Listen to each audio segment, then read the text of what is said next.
Hello बच्चों, good evening. तो अपने पास बेटा आज जो एफएलटी का पेपर हुआ उसका हम लोग डिस्कशन करने चल रहे हैं। तो अपने पास पहला क्वेश्चन है, an ideal gas is found to obey an additional law PV to the power 3 is equal to constant. मतलब ये अपने पास बेटा दिया गया है PV to the power 3 is equal to constant. ठीक, तो हमसे पूछ रहा है the gas is initially at temperature T and volume V। The temperature of the gas when volume is 4V। देखो भाई यहाँ पे P और V है, हमें T और V में हमें लाना होगा। तो PV इज इक्वल टू हम लोग nRT यूज करेंगे। तो यहाँ से अपने पास P की वैल्यू कितनी आ जाएगी, nRT बाई V। तो N और R कांस्टेंट है, इसका कोई मतलब नहीं रहा। तो यहाँ पर आ जाएगा T upon V into V cube is equal to constant. तो ये अपने पास आ जाएगा V square means TV square is equal to क्या बन जाएगा बच्चों, कांस्टेंट यूज हो जाएगा। ठीक, तो अब यहां पर अगर हम लोग लगाएंगे तो T1 V1 का square is equal to T2 V2 का स्क्वायर। और पहले इनिशियली टेम्परेचर था T और वॉल्यूम कितना रहा होगा V स्क्वायर, और बाद में टेम्परेचर हो गया T2 और वॉल्यूम हो गया 4V का स्क्वायर 16V स्क्वायर। कैंसिल, तो T2 की वैल्यू कितनी हो जाएगी, T upon 16।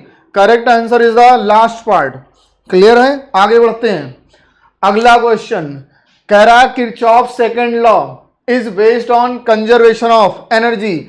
First law conservation of charge and second law is the conservation of energy, that is called voltage law. अगला question, a ball strikes the horizontal XY plane with a velocity of 10I cap plus 30J cap minus 20K cap metre पर second and rebound elastically its velocity after T is equal to 2 second will be. देखो अपने पास किसकी बात कर रहा है, T is equal to 2 second की हमसे बेटा बात कर रहा है। ठीक, और XY प्लेन में है तो Z एक्सिस वाला जो कंपोनेंट होगा उसकी डायरेक्शन तो चेंज होगी नहीं, उसमें कोई चेंज आएगा नहीं। तो वो फाइनली रिबाउंड होने के बाद कितना हो जाएगा, 0 हो जाएगा। तो आंसर कितना हो जाएगा, 10I cap plus 30J cap. Clear है। अगला question, fringe width observed in the young double slit experiment is beta if the frequency of the source is double the fringe width will. Frequency double की जा रही है तो हम लोग क्या पढ़ते हैं, V is equal to nu into lambda. जब बेटा वेलोसिटी तो कांस्टेंट रहेगी, ठीक, जब हम लोग फ्रीक्वेंसी को डबल करेंगे, या ऐसे लिखो न्यू इज इक्वल टू क्या हो जाएगा, V अपॉन लैम्डा। तो हम लोग जब फ्रीक्वेंसी को डबल करेंगे तो लैम्डा जब इधर लेंगे तो अपने पास फ्रीक्वेंसी को जब डबल करोगे तो लैम्डा क्या हो जाएगा, हाफ। लैम्डा क्या हो जाएगा, हाफ हो जाएगा। और फ्रिंज विड्थ क्या होता है, D lambda upon small D. तो लैम्डा जब हाफ हो जाएगा तो फिर फ्रिंज विड्थ भी अपना क्या हो जाएगा, हाफ हो जाएगा, बीटा बाई 2। आगे बढ़ा जाए। अगला क्वेश्चन अपने पास क्या कह रहा है, angle of dip at poles. देखो बेटा अपने पास इक्वेटर पर एंगल ऑफ डिप कितना होता है, 90 degree. Angle of dip at equator पर 0 होता है बेटा, इक्वेटर पर हो जाता है 0, और पोल्स पर कितना होता है, 90 डिग्री। ये हमें याद रखना है, 0 degree at equator and 90 degree at poles. तो answer is the fourth part. अगला क्वेश्चन कह रहा है the electron is the hydrogen in the hydrogen atom jumps from excited state to ground state. n is equal to 3 से किस में जा रहा है, n इज इक्वल टू 1 में।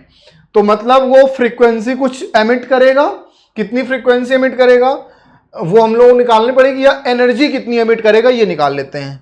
E is equal to hydrogen atom है तो Z की वैल्यू हो गई 1 into 13.6, 1 upon N1 square minus N2 square, 1 upon 1 square 1 minus 1 upon 3 का स्क्वायर 9। तो ये बन जाएगा 13.6, यहां पर 9 और ये 9 माइनस 1 कितना हो जाएगा, 13.6 इंटू 8/9। बोलो ये एनर्जी अपने पास आ जाएगी।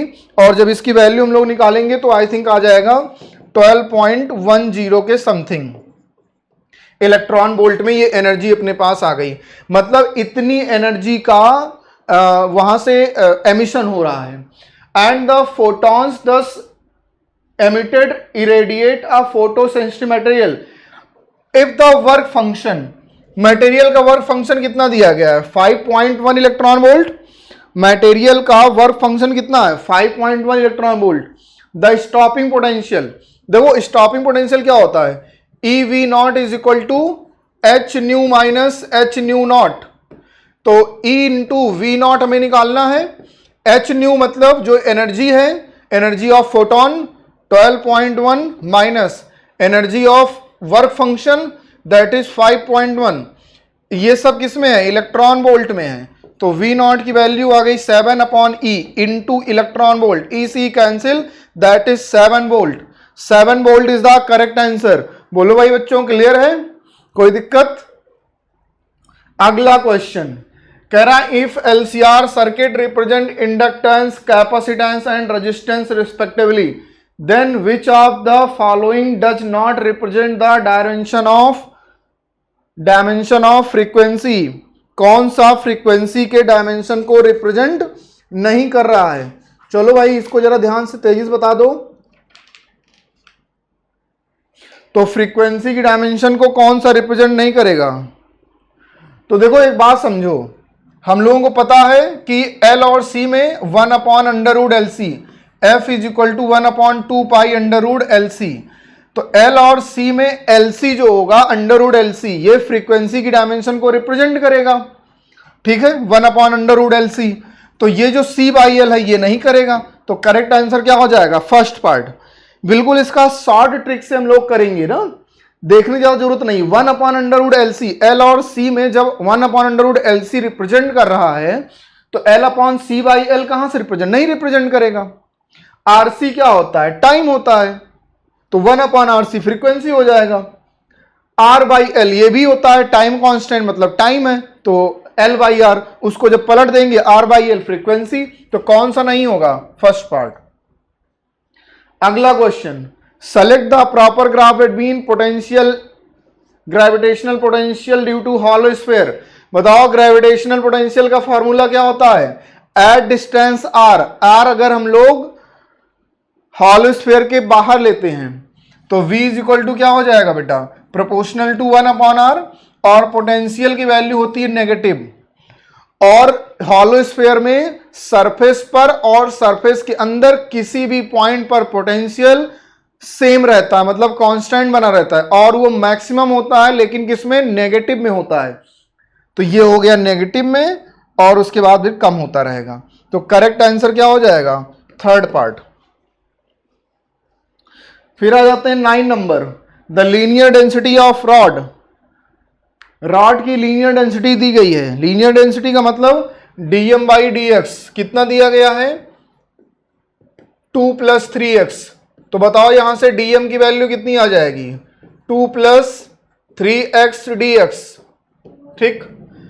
Find the distance of centre of mass from the heavier end of the rod. तो फॉर्मूला क्या होगा एक्सियम का, फॉर्मूला होता है अपने पास x dm/dm। कहां से कहां तक 0 से 2 मीटर तक, 2 मीटर लेंथ है ना, तो 0 से 2 मीटर तक ले लेंगे। ठीक है तो ये अपने पास 0 से 2 मीटर x ये हो जाएगा dm का 2 + 3x dx अपॉन ये हो जाएगा बेटा फिर से dm का कितना होगा 2 + 3x dx। अब सॉल्व कर लो, ये बन जाएगा 2x। तो इसका इंटीग्रेशन अगर हम लोग करना चाहेंगे तो 2x² / 2 हो जाएगा। 3x है तो उसका 3x³ / 3। भाई x का मल्टीप्लाई होगा 3x²।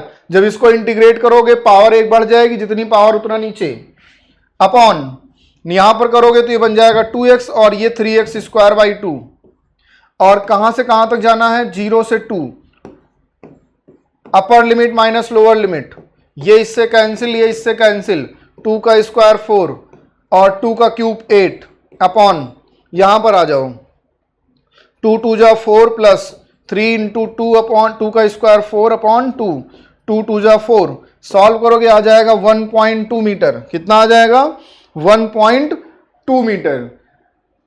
हैवियर एंड से अगर हम लोग देखेंगे तो फिर ले लेंगे यहां पर 1.2 आया है, और अगर हमें हैवियर एंड से दिखना होगा,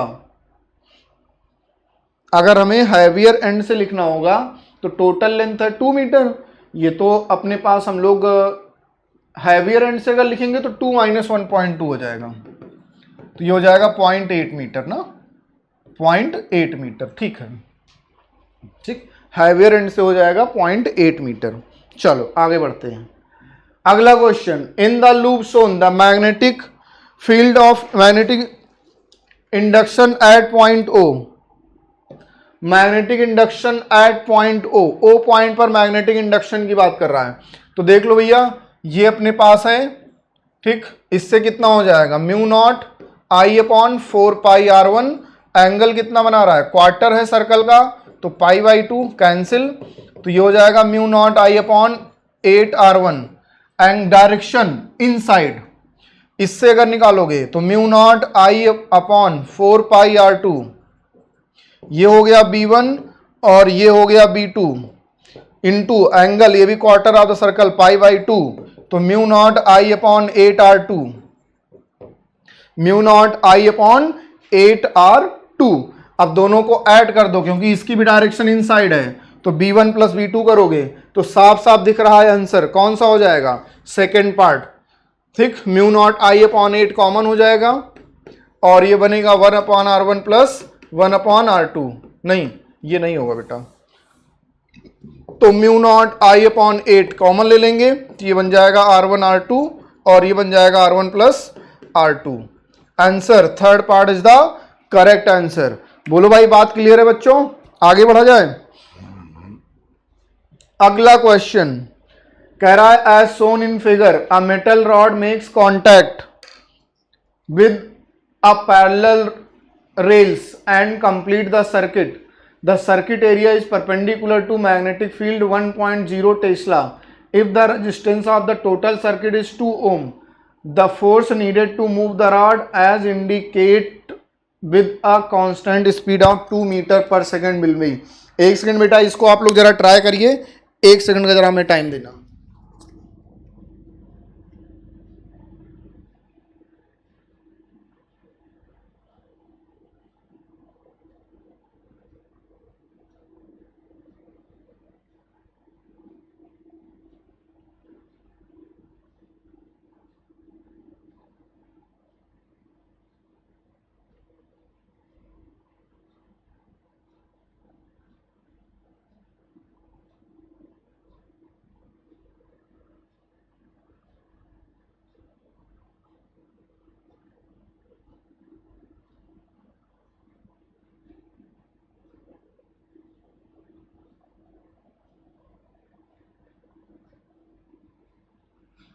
चलो भाई आगे बढ़ते हैं। तो इसको तुम लोगों ने ट्राई किया बच्चों, तो ट्राई करने के बाद जब आप निकालोगे रिजल्ट, रिजल्ट बताओ क्या आएगा भाई। तो पहले देख लो ईएमएफ कितना इंड्यूस हो रहा है इसके मोशन से, E is equal to B V into L. Magnetic field कितना है 1, V की वैल्यू 2 और लेंथ है 1/2 मीटर, 50 सेंटीमीटर मतलब 1/2 मीटर, कैंसिल 1 वोल्ट। तो बताएं इसमें करंट कितना जाएगा, I is equal to E upon R, E upon R, E की वैल्यू 1 अपॉन आर की वैल्यू 2, 1/2 मतलब 0.5, 0.5 एम्पियर की इसमें करंट का फ्लो होगा। ठीक है, अब फोर्स की बात कर रहा है ना, the force needed to move the rod as indicate with a constant speed. Force कितना उसको लगेगा, तो देख लेते हैं कितना फोर्स अप्लाई करेगा। F is equal to I B L, I है 1/2, बी की वैल्यू 1 और L कितना है 50, 50 का मतलब कितना हो गया, ये अपने पास आ जाएगा 1/2, तो ये हो गया 1/4, 1/4 का मतलब 0.25 newton. Second part is the correct answer. चलें आगे बढ़ें। अगला question, at what temperature the kinetic energy of gas molecules is half of the value at 27 degree Celsius. बताओ काइनेटिक एनर्जी का फॉर्मूला 3/2 kT। अब बाद में हाफ हो जाए E/2, कितने टेम्परेचर पर, 3/2 K into T dash, cancel, ये इससे कैंसिल, तो 2 is equal to T upon T dash, तो T dash is equal to T by 2। T कितना हो जाएगा, 27 में 273 ऐड कर दो, कितना हो जाएगा बच्चों, 300। 300 अपॉन 2, 150 केल्विन पर, कितने पर, 150 केल्विन। अब इसी में से अगर केल्विन को डिग्री सेल्सियस में कन्वर्ट करना है, 273 माइनस करो, कितना आ जाएगा, माइनस का 123 degree Celsius. Correct answer is the fourth part. बोलो भाई बात क्लियर है बच्चों, आगे बढ़ते हैं। The equation of wave is represent, ये वेव की इक्वेशन है, पूछ रहा है वेलोसिटी ऑफ वेव। हमें याद होना चाहिए वेलोसिटी वेव की कितनी होती है, ओमेगा बाई के। टी का कोफिशिएंट ओमेगा 100 है और के का कोफिशिएंट, एक्स का कोफिशिएंट क्या होता है, के, 1/10। ऊपर जाएगा कितना आ जाएगा, 1000 मीटर पर second. Answer is the third part. अगला क्वेश्चन अब बहुत आसान सवाल है। अगला क्वेश्चन कह रहा है कि both capacitors are initially uncharged and then connected as shown and switch is closed, what is the potential difference across the 3 microfarad capacitor.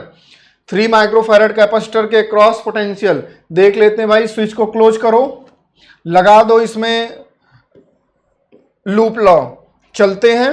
Charge मान लेते हैं कितना जा रहा है, Q, तो ये हो जाएगा Q बाई 2 प्लस का 9 वोल्ट प्लस का Q अपॉन 3 माइनस का 15, फिर इधर से आएंगे फिर माइनस का 19 इज इक्वल टू 0।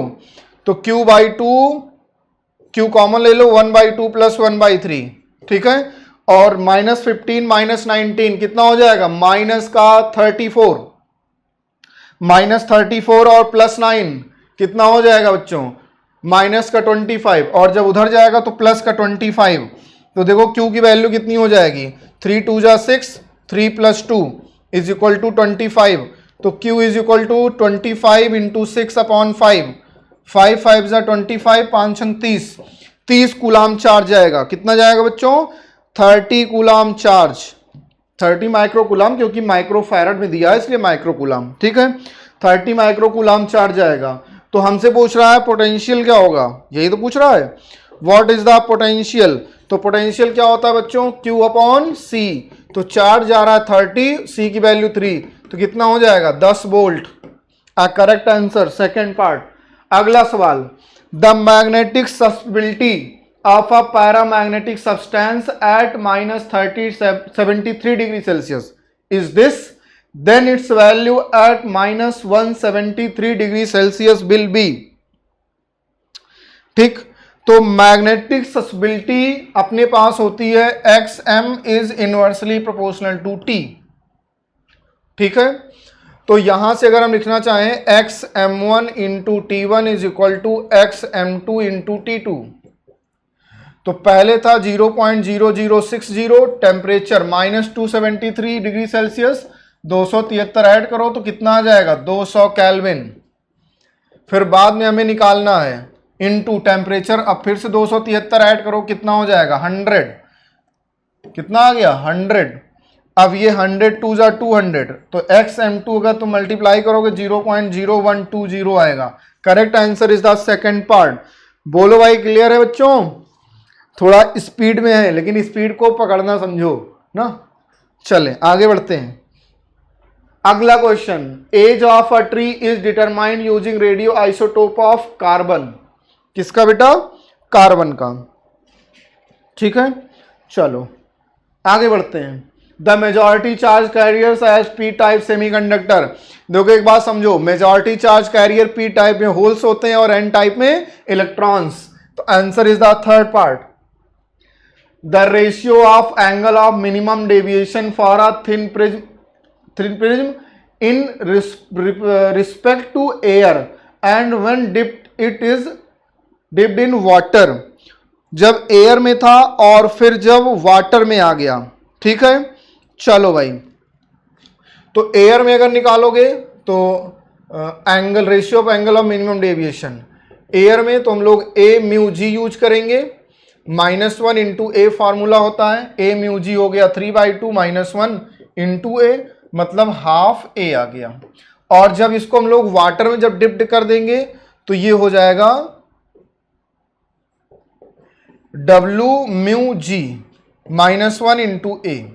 और इसको हम लोग क्या लिखेंगे, यहाँ पर ए म्यू जी अपॉन ए म्यू डब्ल्यू -1 इंटू ए।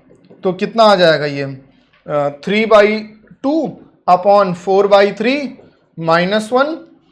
तो ये कितना आ जाएगा बेटा 9/8 -1 इंटू ए, मतलब 1/8 इंटू ए। तो जब डिवाइड करोगे आंसर कितना आ जाएगा? I think 4 is the correct answer. कितना आएगा बेटा? 4। ठीक है, डिवाइड करने के बाद अगला question, a disc of mass m and radius r is rotating about one of its diameter. The value of radius of gyration मतलब k, और डिस्क का डायमीटर के अबाउट mr²/4, ये होता है मोमेंट ऑफ इनर्शिया।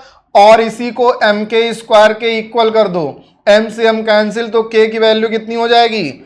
r/2।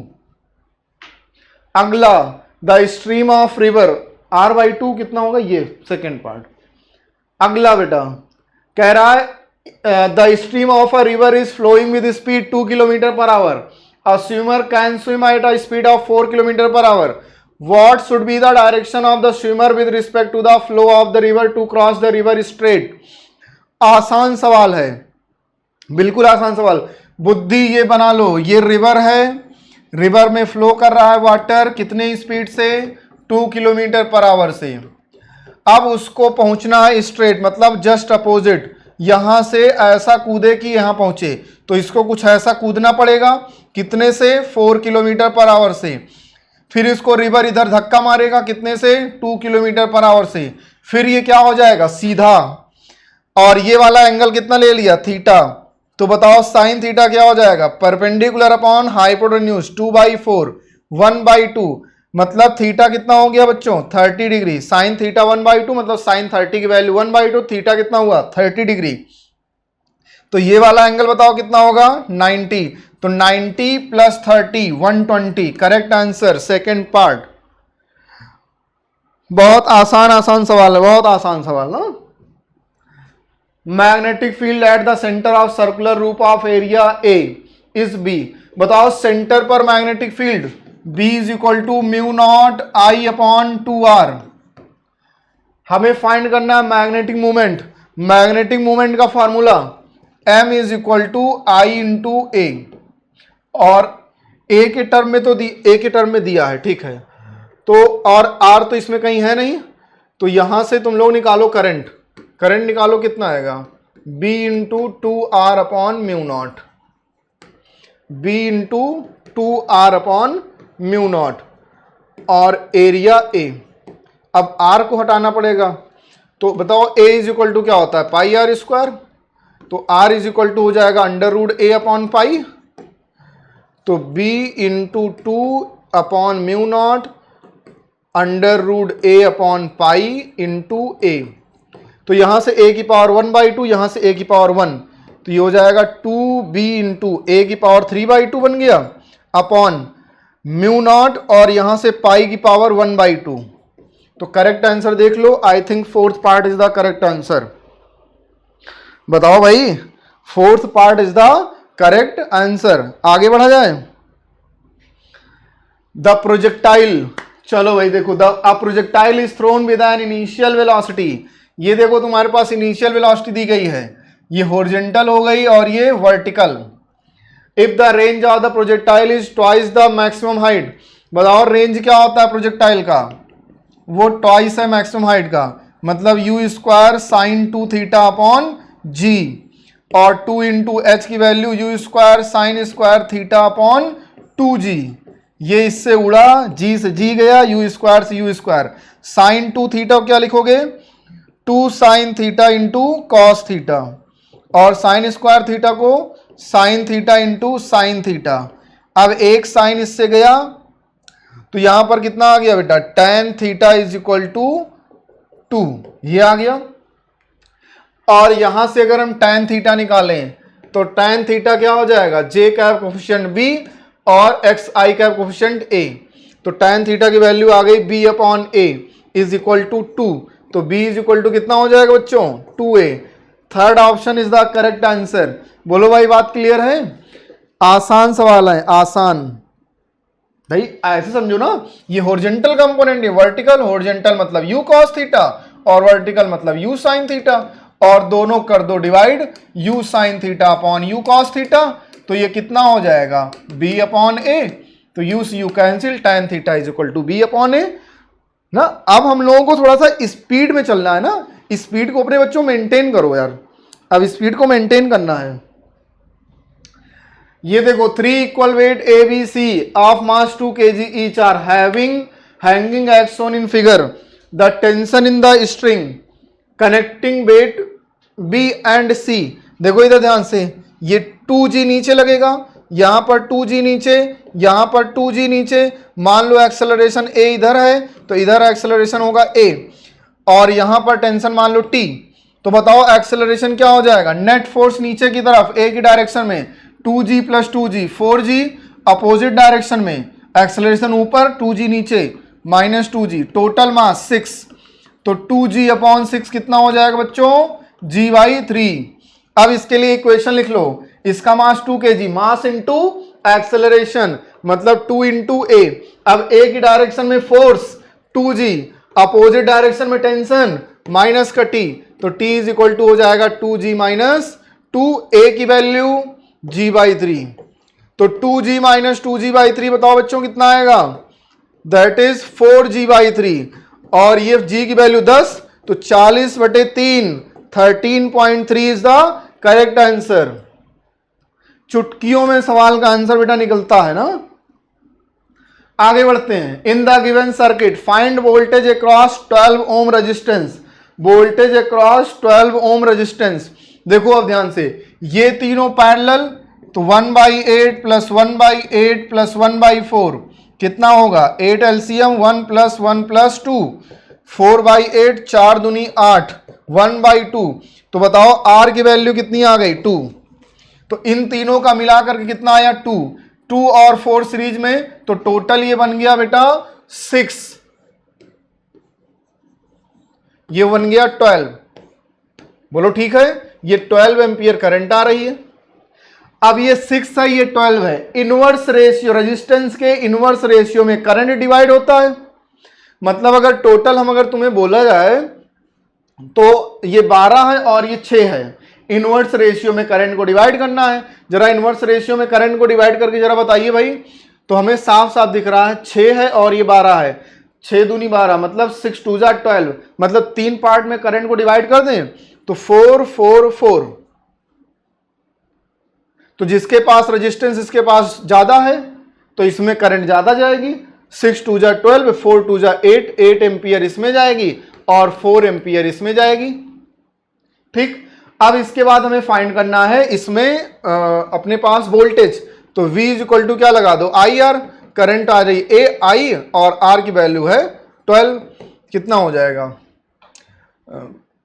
नहीं इसमें यार 4 आएगा और इसमें 8 आएगा। ठीक है, ये 4 और 8 इनवर्स रेशियो में ना 48। अब कुछ लोग किरचॉफ वोल्टेज लॉ भी लगा सकते हैं, ऐसा नहीं है, इसमें I भेज दो, इसमें 12 माइनस I भेज दो, लूप लॉ लगा दो, कितना हो जाएगा 6 into I is equal to minus 12 into 12 minus I is equal to 0, तो ये 6I, ये माइनस का 144, minus minus plus 12I is equal to 0, तो यहाँ से 18I इज इक्वल टू कितना हो जाएगा 144, तो I की वैल्यू 144 अपॉन 18 कितना आ जाएगा, ये 8 आएगा, तो I की वैल्यू 8, मतलब इसमें 8 जाएगा, तो 12 माइनस 8 इसमें 4 जाएगा। ठीक है, चलो आगे बढ़ते हैं। अगला question, a potentiometer wire has uniform potential gradient across it, 2 cells connected in series to support each other, जब सपोर्ट करेंगे तो E1 प्लस E2, और दूसरे में टू अपोज ईच अदर, जब अपोज करेंगे तो E1 minus E2, balanced over 6 metre, ये है 6 मीटर पर और ये है 2 मीटर पर।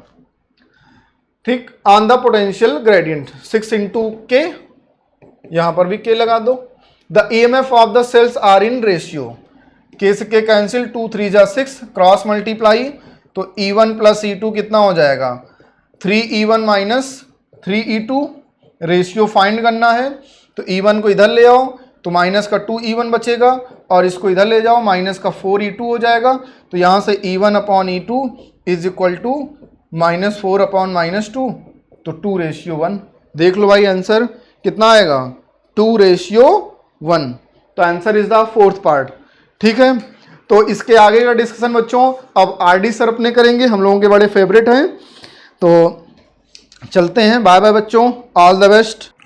तो बच्चों अभी अंकित सर ने आपको पहले 25 क्वेश्चन किए, ये पेपर ऑनलाइन हुआ था और रेस्ट 25 क्वेश्चंस आपको हम करेंगे। तो चलिए समय न बर्बाद करते हुए ये देखिए ये 26 वाला क्वेश्चन है।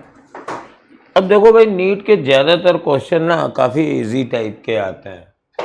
The value of alternating EMF E in the given circuit is, तो सीधे फार्मूला ही लगाना है हमें, है ना, सीधे फार्मूला लगाना है।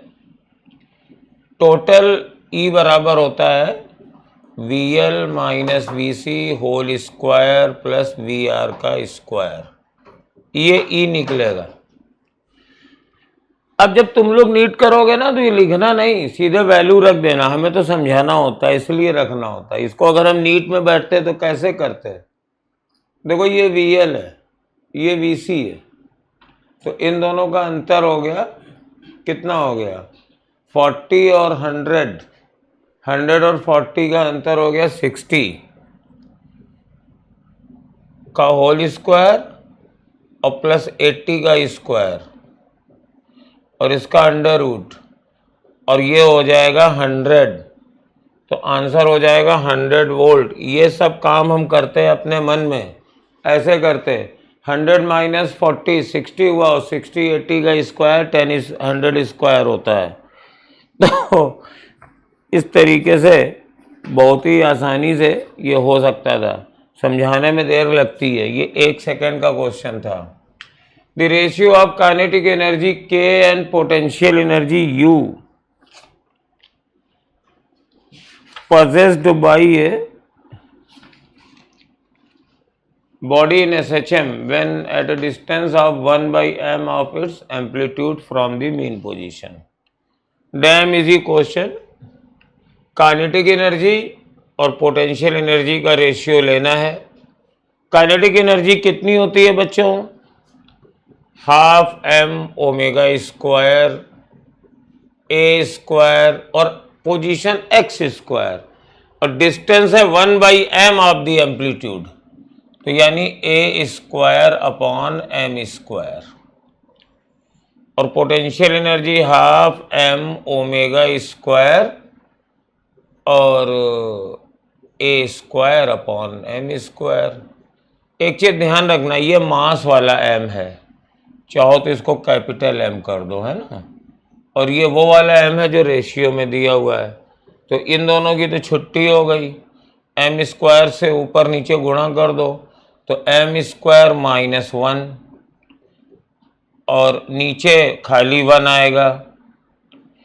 तो कहाँ गया भैया ये A भी कट गया, है ना, तो आंसर आ जाएगा इसका m स्क्वायर -1 फोर्थ वाला। तो ठीक है,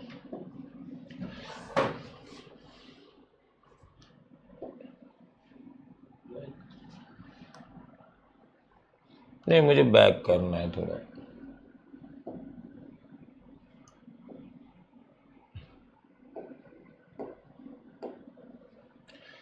The length of a telescope is 100 centimeter and magnification is 19 for relaxed eye।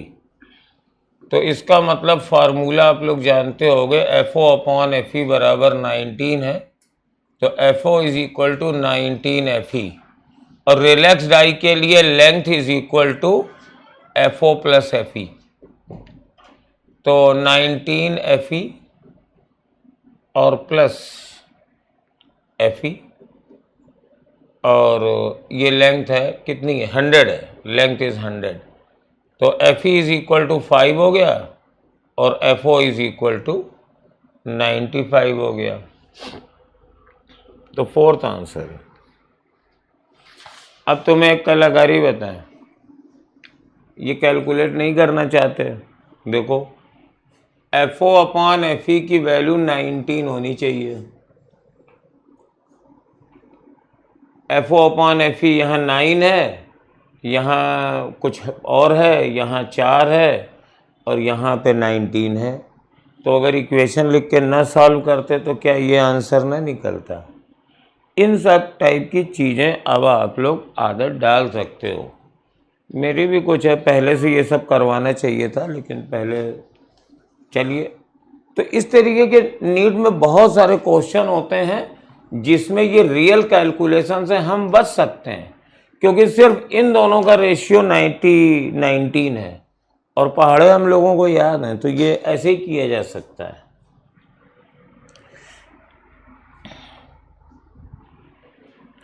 चलिए नेक्स्ट क्वेश्चन पे आइए। Single slit experiment first minima at λ1 is equal to 4500 coincide with first maxima for wavelength λ2, then λ2 is। बड़ी मुश्किल वाली बात है। तो single slit diffraction experiment है, तो E sine theta is equal to n lambda, और ये वाला फॉर्मूला बेटा मिनिमा के लिए होता है, मिनिमा के लिए होता है। तो मेरे पास साइन थीटा 1 हमने लिख दिया, और ये first minima 1 into 4500 upon E। अब फर्स्ट मैक्सिमा कहाँ मिलता है? हमें मालूम है ये डिफ्रैक्शन पैटर्न होता है।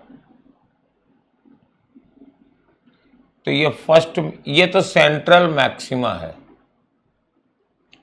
ये फर्स्ट मिनिमा है, ये नीचे वाला फर्स्ट मिनिमा है, और ये सेकंड मिनिमा है। तो ये जो फर्स्ट वाला होता है ना, इन दोनों के बीच में ये सेकंड फर्स्ट मैक्सिमा है। तो हम ये एंगल जो है ना कितनी मानते हैं, आप बता दो। ये जो डिस्टेंस होती है ना, ये इसकी आधी मानी जाती है।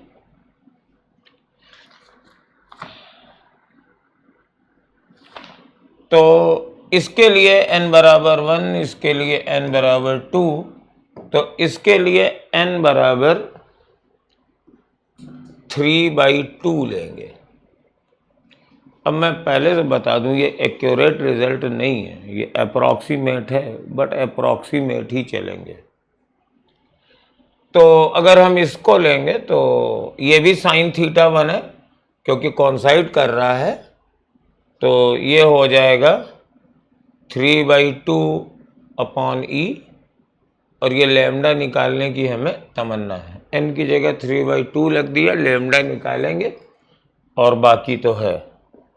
तो 4500 upon E is equal to 3/2 E into lambda. E से E कट गया और ये आ जाएगा 15, लैम्डा बराबर 3000 एंगस्ट्रॉम आ जाएगा। तो ये थर्ड आंसर इसका सही हो जाएगा।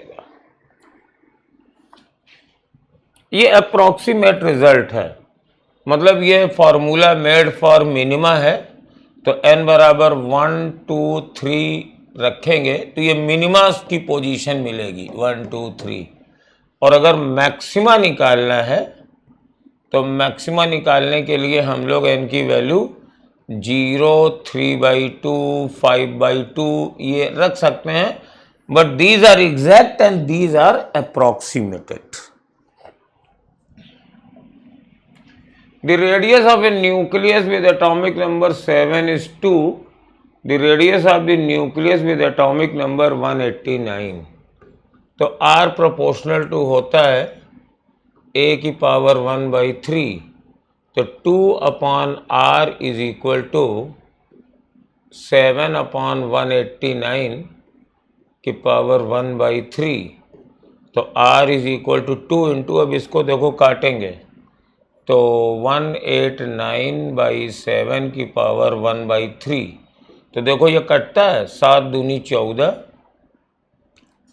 और 7 सते 49। बहुत अच्छा नंबर आ गया।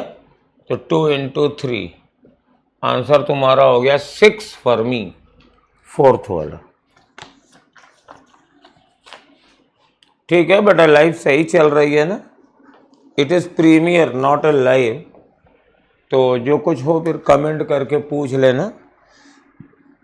Now 20 gram of water at 30 degree Celsius is mixed with 40 gram of ice at 0 temperature of amount of heat melt. तो देखो 0 तक जाने में ये 20 ग्राम आइस कितनी हीट देगा? 20 × 30 - 0, तो 600 कैलोरी। अगर ये वाटर 20 ग्राम जो 30 पर है ये 0 तक जाएगा तो इतनी हीट दे सकता है। और इसके बाद इससे हीट लोगे तो ये जमना शुरू हो जाएगा। लेकिन आइस है और वो 40 ग्राम आइस है, 0 पे है, पहले वो मेल्ट करेगा। तो उसको मेल्ट होने के लिए कितनी हीट लगेगी?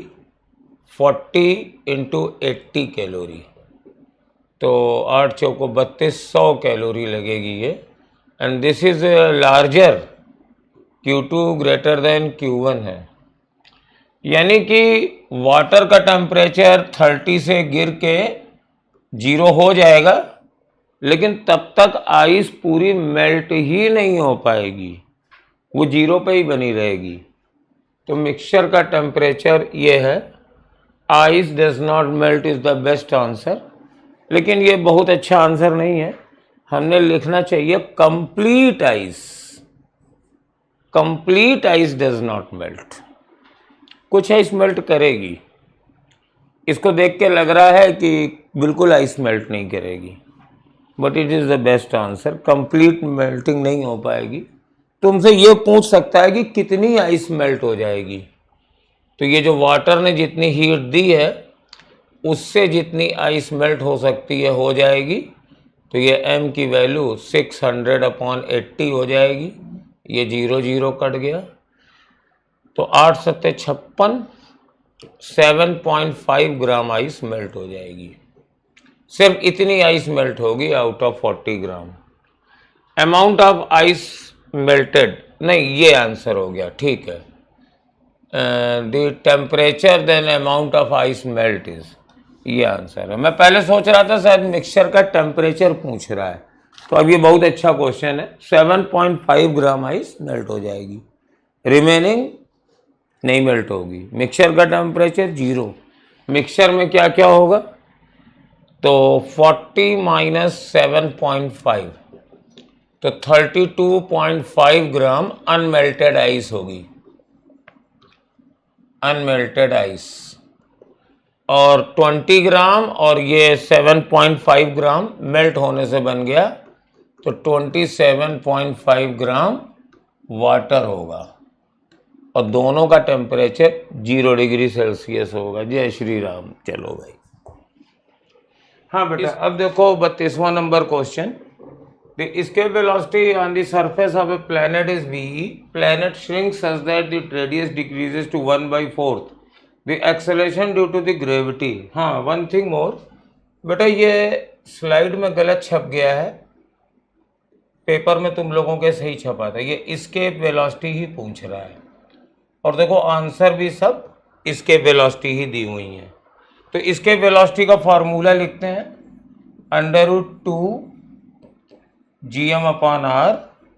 और अगर ये रेडियस 1/4 हो गई तो new escape velocity will be ve' बराबर 2 gm, और यहाँ r की जगह r/4 कर देंगे, तो ये आ जाएगा 2 √, ये 4 ऊपर जाके बाहर आ जाएगा, 2 gm/r, और therefore 2 ve।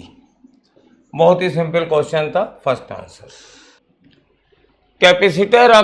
Capacitor of capacitance 2 microfarad is charged to a potential difference of 200 volt after disconnecting from the battery it connected parallel with another अनचार्ज capacitor.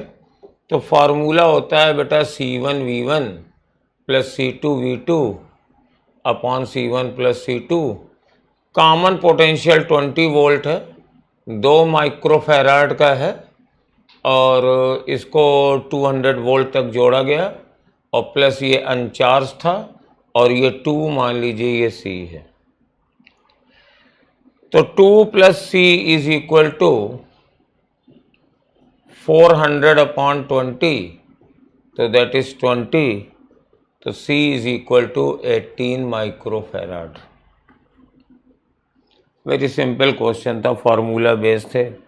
बेटा नीट में आपको करीब 25 क्वेश्चंस ऐसे ही मिलेंगे डायरेक्ट वन फार्मूले वाले। The direction of line of the magnetic field of the bar magnet is from south pole to north pole inside and from north pole to south pole outside. The theory का question है। एक मैं मजाक में ही बता रहा हूँ चीज़ आपको, लेकिन वो 95% केसेस में सही होती है। ये जो ऐसे थ्योरी वाले क्वेश्चन होते हैं ना, तो उसमें मोस्टली जो आंसर सबसे लेंथ वाइज जिसमें वर्ड ज़्यादा होते हैं वही सही होता है। तो वैसे तो तुम करोगे ही, लेकिन अगर कभी तुक्का मारने का मन हो तो ये चीज़ याद रखना। A body moves in a circular path of radius r is equal to 500 with tangential acceleration, ये 80 है, तो 80 इज इक्वल टू 2 मीटर पर second square. when its tangential linear velocity is 30 metre पर second, the total acceleration is, तो जब velocity 30 metre पर second है तो सेंट्रीपिटल एक्सेलरेशन या radial acceleration is v square upon r। तो 30 इंटू 30, ये 30 था, स्क्वायर कर दिया और रेडियस 500 हमने कर दिया, तो ये डबल जीरो कट जाएंगे, तो ये आ जाएगा 9/5। अब टोटल एक्सेलरेशन कितना हो जाएगा? तो देखो बेटा, रेडियल एक्सेलरेशन सेंटर की और ये टेंजेंशियल, ये AR ये AC, इनके बीच का एंगल 90 है, तो पाइथागोरस लग देगी। 80 का स्क्वायर 2 स्क्वायर और इसका भी स्क्वायर करो तो 81 अपॉन 25, तो 2 का स्क्वायर 4, ये 25, तो 181 अपॉन 25 ये आ गया। अब इसको जब डिवाइड करोगे ना तो आंसर क्या आएगा? आंसर मैं अप्रॉक्सीमेट निकालूं, देखो 181, 144 होता है 12 का स्क्वायर, 13 का स्क्वायर होता है 169 और 14 का स्क्वायर होता है कितना होता है बताओ? 14 का स्क्वायर 196 होता है। तो ये वाली वैल्यू 13 और 14 के बीच में है और इसका तो स्क्वायर रूट मालूम है 5 है, तो इसको डिवाइड करोगे तो 2.6 आंसर आएगा, इसको डिवाइड करोगे तो 2.8 आंसर आ जाएगा। तो ये इन दोनों के बीच में होगा कुछ, आप इसको टिक कर दीजिए। 35 का आंसर हो गया। चलिए next question. Which of the following law state the good of the, ये किरचॉफ्स लॉ है। स्टीफेंस लॉ का था सिग्मा टी की पावर 4 और ये वाला दिया हुआ था वीन्स लॉ होता है मेरे पास, जानते हो, लैम्डा इंटू टी बराबर कांस्टेंट। और प्लैंक का डिस्ट्रीब्यूशन था, उनका कोई लॉ नहीं था। A balloon is riding vertical up with velocity 29, तो ये एक बैलून है और ये ऊपर की ओर उठ रहा है, इसकी वेलोसिटी 29 मीटर पर सेकेंड है। A stone is drop from it and it reaches the ground in 10 second. तो जब इससे एक स्टोन गिरेगा, जब ये डिटैच होगा तो इसकी भी वेलोसिटी 29 ऊपर की ओर होगी, तो ये कुछ देर तक ऊपर जाएगा और फिर नीचे आ जाएगा और जब ये ग्राउंड में पहुंचेगा तो t बराबर 10 सेकेंड है। ये दिया है। Height of the balloon when stone was dropped, तो बहुत सिंपल सी चीज़ है। ये वाली हाइट कितनी थी? सॉरी, ये वाली हाइट हमसे पूछ रहा था, तो कैसे निकालें? ये इनिशियल वेलोसिटी है, 29 into 10 minus half 10 into 10 square, ये h निकालेंगे तो 290 माइनस 500, तो 0 में से 0 गया, 0 में से नहीं तो 10 में से 9 गया 1, और ये शायद 310 आ जाएगी, 210 आ जाएगी, 210। हाँ, तो ये 4 बचा ना, 4 में से 2 गया था, 210 मीटर आई, लेकिन माइनस में आई। माइनस क्यों आई? माइनस इसलिए आई ना कि हमने ऊपर वाली डायरेक्शन पॉजिटिव मानी है, तो ये डिस्प्लेसमेंट आ रहा है, तो ये डिस्प्लेसमेंट निगेटिव है। तो 210 मीटर इसकी ग्राउंड से हाइट यही थी। एक्चुअली ये जो वैल्यू है वो इसको रेफरेंस मान के इसकी डिस्प्लेसमेंट बता रहा है। हमें यहाँ तो डिस्टेंस तो वही रहेगी 210, फर्स्ट वाला हो जाएगा। Body falls from height as the VS graph is, तो वी स्क्वायर बराबर 2as होता है, वी स्क्वायर बराबर यू स्क्वायर प्लस 2gs होता है। फॉल्स कर रही है तो वी स्क्वायर और एस के बीच में जो बेस्ट ग्राफ है, स्क्वायर वी में है, तो ये थर्ड वाला होगा। ये पैराबोला होता है ना, तो अगर ये y proportional to X square है तो ग्राफ ऐसे जाता है, और y square proportional to X है तो ग्राफ ऐसे आता है। तो यहाँ पे u को 0 मान लो तो ये वाला ग्राफ आएगा, लेकिन अगर u 0 नहीं होगा तो ये ग्राफ ऐसे ऊपर से जाएगा कुछ, है ना।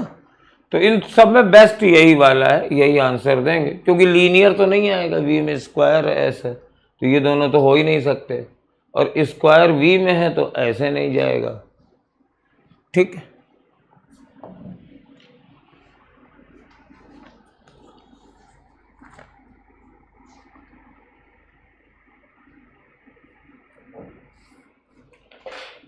an electron is moving with an initial velocity v naught I and in magnetic field b naught j, the magnet its de Broglie wavelength। तो देखो ये जो वेलोसिटी है i डायरेक्शन में है और मैग्नेटिक फील्ड j डायरेक्शन में है, तो पाथ कैसा होगा? सर्कुलर। ये तो आ गया, लेकिन कोई ये वर्क नहीं करेगा, सर्किल में घूमेगा, स्पीड कांस्टेंट रहेगी, तो डी ब्रोगली वेवलेंथ इसकी कांस्टेंट होगी। ठीक है ना, de Broglie wavelength is constant. वैसे भी मैग्नेटिक फोर्स कभी वर्क करता नहीं है, तो मैग्नेटिक फील्ड की प्रेजेंट में कभी भी स्पीड नहीं बदलती है। The modulus of the vector product of two vectors is 1 by root 3 times their scalar product। तो वेक्टर प्रोडक्ट्स होता है ए बी साइन थीटा, इसका मैग्नीट्यूड, और स्केलर प्रोडक्ट होता है ए बी कॉस थीटा, और ये 1 बाई रूट 3 है, तो टेन थीटा बराबर 1 बाई रूट 3 आ गया, क्योंकि ए बी कट गया, sine theta upon cos theta बराबर टेन थीटा, तो थीटा बराबर 30 डिग्री, और इसको लिखते हैं पाई बाई 6, ये आ गया। ठीक है, velocity vector and acceleration vector in a uniform circular motion are related as. तो वेलोसिटी वेक्टर ये है और एक्सेलरेशन वेक्टर सिर्फ ए आर होगा, AT वॉन्ट बी देयर, तो इन दोनों के बीच में नॉर्मल टू ईच अदर होगा। The displacement of a body of mass 2 kg, तो ये एस दिया है, work done by all the forces acting on the body during the time interval 2 to 4, तो work done is equal to change in kinetic energy, तो that is half velocity at 4 का square minus half m velocity at 2 का square. Change in kinetic energy is equal to work done. जब भी displacement time के term में दिया जाता है तो हम ये वर्क एनर्जी फार्मूला लगाते हैं। बहुत ही स्ट्रेट फॉरवर्ड क्वेश्चन है। तो मास दिया हुआ है 2 kg और बाकी ये दोनों वैल्यू हमको निकालनी है। तो वेलोसिटी इससे निकलेगी ds by D T v, तो दैट इज 3t² प्लस 2। तो वेलोसिटी एट 2 सेकेंड 3 इंटू 2 का स्क्वायर प्लस 2, तो 4 त्याई 12 2 14। 4 सेकेंड पे वेलोसिटी 3 इंटू 4 का स्क्वायर प्लस 2, तो 16 3 48 और 2 50। तो यहाँ हो जाएगा 50 का स्क्वायर और माइनस 14 का स्क्वायर। ये 2 से 2 कट गया और इन दोनों को ऐसे कर लो बेटा, आप स्क्वायर ना करो, ऐसे कर लो, ज़्यादा कंफर्टेबल रहोगे। फैक्टर कर दिए तो ये हो जाएगा 64 इंटू 36।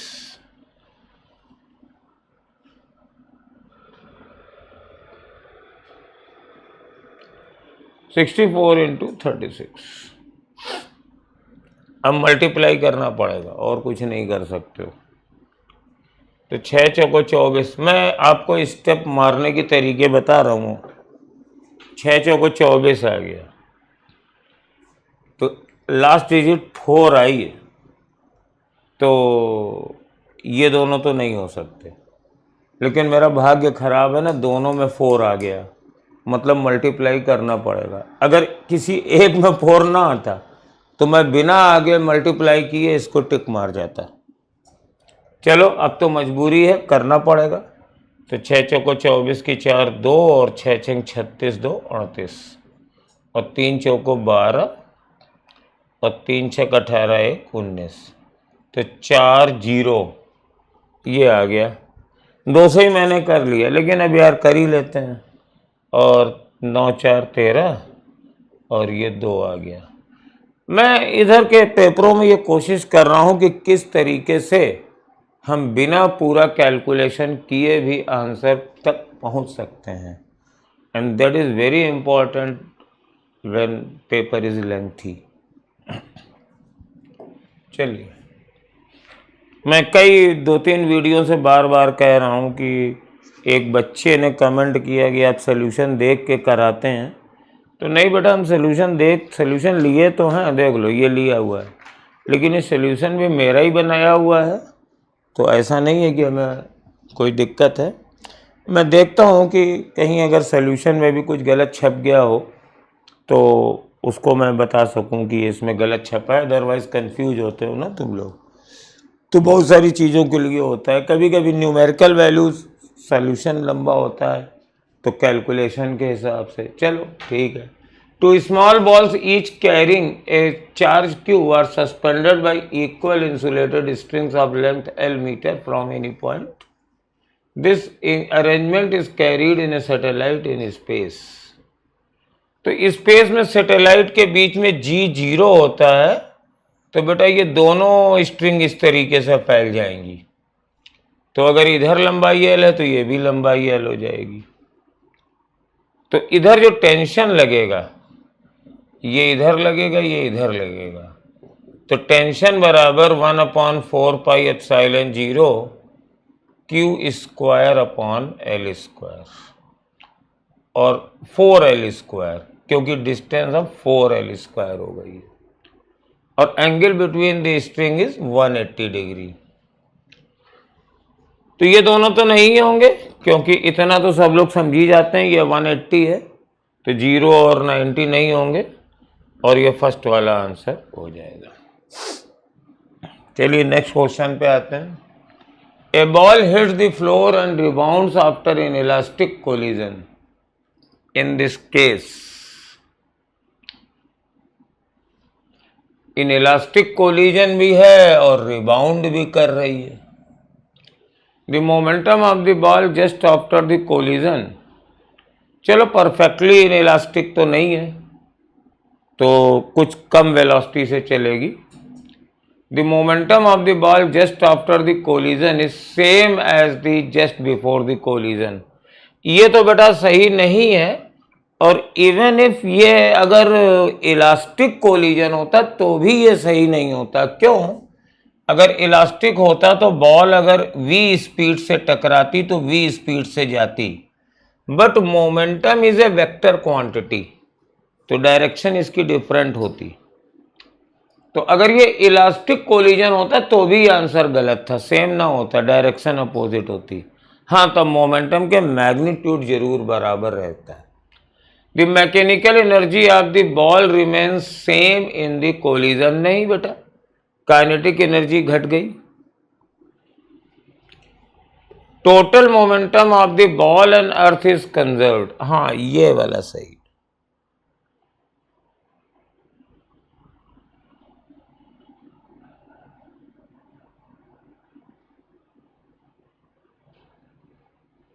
ये सही है। नेट फोर्स दोनों पे 0 है, तो the total energy of the ball and earth is conserved.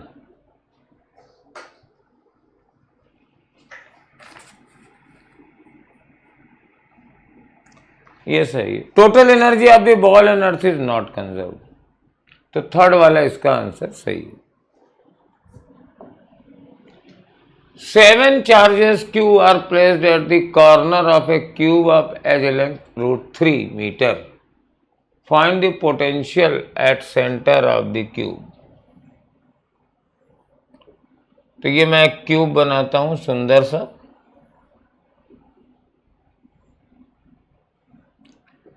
तो इस क्यूब के बेटा 8 कॉर्नर्स होते हैं, जिसपे 7 पे चार्जेस रखे हुए हैं Q, और किसी भी कॉर्नर की सेंटर से डिस्टेंस ये इसके बॉडी डायगोनल की आधी होती है। तो एज लेंथ इसकी √3 है,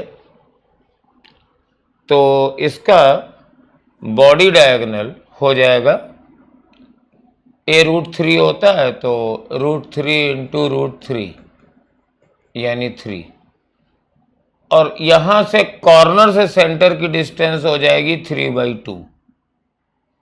तो सपोज 1 चार्ज इज देयर, इसका पोटेंशियल होगा 1/4πε0 Q/r, तो 3 नीचे और 2 ऊपर। और बेटा 7 से मल्टीप्लाई कर दो। 7 से क्यों मल्टीप्लाई कर दो? Because there are 7 charges. तो 7Q, और यहां से एक 2 से ये कट गया, तो 2 3 6, 6πε0। तो second one is the answer. अच्छा क्वेश्चन था। 2 waves of wavelength 50 and 51 centimeter produces 2 beats per second. The velocity of sound is, तो बीट होता है n1 माइनस n2, तो वेलोसिटी ऑफ साउंड मान लो v है, तो इसकी फ्रीक्वेंसी हो जाएगी 50, और 100 ऊपर गया भाई, इसको मीटर में बदल रहे हैं, और माइनस v, और यहाँ 51 इसको ऊपर किया, और ये है 12 बीट्स। तो आप 100v कॉमन ले सकते हो, और नीचे आ जाएगा 50 इंटू 51, और 51 माइनस 50 बराबर 12। तो v बराबर 50 इंटू 51 इंटू 12/100, ये तो 1 हो गया, तो ये 2 आ गया, और ये कट के 6 हो गया। 6 कम 6 और 6 पंचे 30, तो 306 मीटर पर सेकेंड साउंड की वेलोसिटी आ गई। ये ठीक क्वेश्चन था।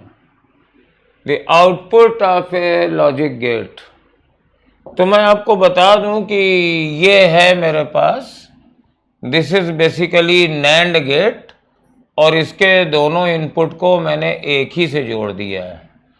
तो ये सिस्टम हमेशा नॉट गेट की तरह बिहेव करता है। अगर ये नॉर गेट भी होता और इसके दोनों इनपुट को हम एक में ही जोड़ देते तो भी ये नॉट गेट की तरह बिहेव करता है। ये एक चीज मालूम होनी चाहिए। तो अगर ये ए है तो इधर ए बार होगा और ये बी है। अब ये फिर नॉर गेट है तो y बराबर ए बार प्लस बी और इसका होल बार। तो ये इसका लॉजिक गेट होगा। लॉजिक इसको तुम डिमॉर्गन से सिंप्लीफाई भी कर सकते हो। डिमॉर्गन से ये इसका बार है तो ये हो जाएगा A double bar dot B bar. तो यानी ए डॉट बी बार के बराबर है इसका आउटपुट। यहां मैंने डिमॉर्गन्स थ्योरम लगाई है।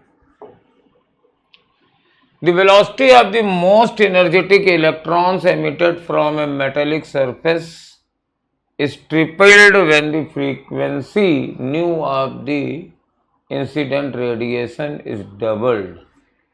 The work function of this metal is okay. तो वर्क फंक्शन हम मान लेते हैं फाई है। इस टाइप के क्वेश्चन देखो ये रिपीट हो सकते हैं। मुझे याद है करीब 2007-8 से लेकर के 2011-12 तक के ये AIT PMT में इस टाइप का एक क्वेश्चन हर साल आ रहा था। तो वेलोसिटी हमने मान लिया v है तो half mv square is equal to H nu minus phi. ये तो पहले से बन गया। और वेलोसिटी अब इज ट्रिपल्ड, ये ट्रिपल्ड हो गया। तो जब मैंने वेलोसिटी को डबल किया तो h इंटू 2 न्यू किया तो ये फाई तो वही रहेगा। तो ये हमारे पास हाफ m और ये 3v का स्क्वायर हो गया। और मुझे फाई निकालना है तो इन दोनों को डिवाइड कर दो। जब डिवाइड करोगे तो 1/9 आ जाएगा। हाफ mv स्क्वायर कट गया और ये H nu minus phi upon 2 H nu minus phi आ जाएगा। तो 9 H nu minus 9 phi is equal to 2 H nu minus phi. तो 7 एच न्यू, 9 में से 2 गया 7 बराबर वो प्लस हो गया 8 फाई। तो phi is equal to 7/8 H nu. तो है कोई फोर्थ वाला आंसर। इजी, बढ़िया पेपर, बढ़िया क्वेश्चन। नेक्स्ट में आइए। Equal drops are falling through air with a steady velocity 5 metre पर second. The drops collides the new terminal velocity is. तो टर्मिनल वेलोसिटी का फॉर्मूला आर स्क्वायर के प्रोपोर्शनल होता है अगर बाकी चीज़ें सेम रहें। तो बाकी चीज़ें सेम है, 2 ड्रॉप्स हैं, मिल गई। तो इसकी वेलोसिटी क्या होगी?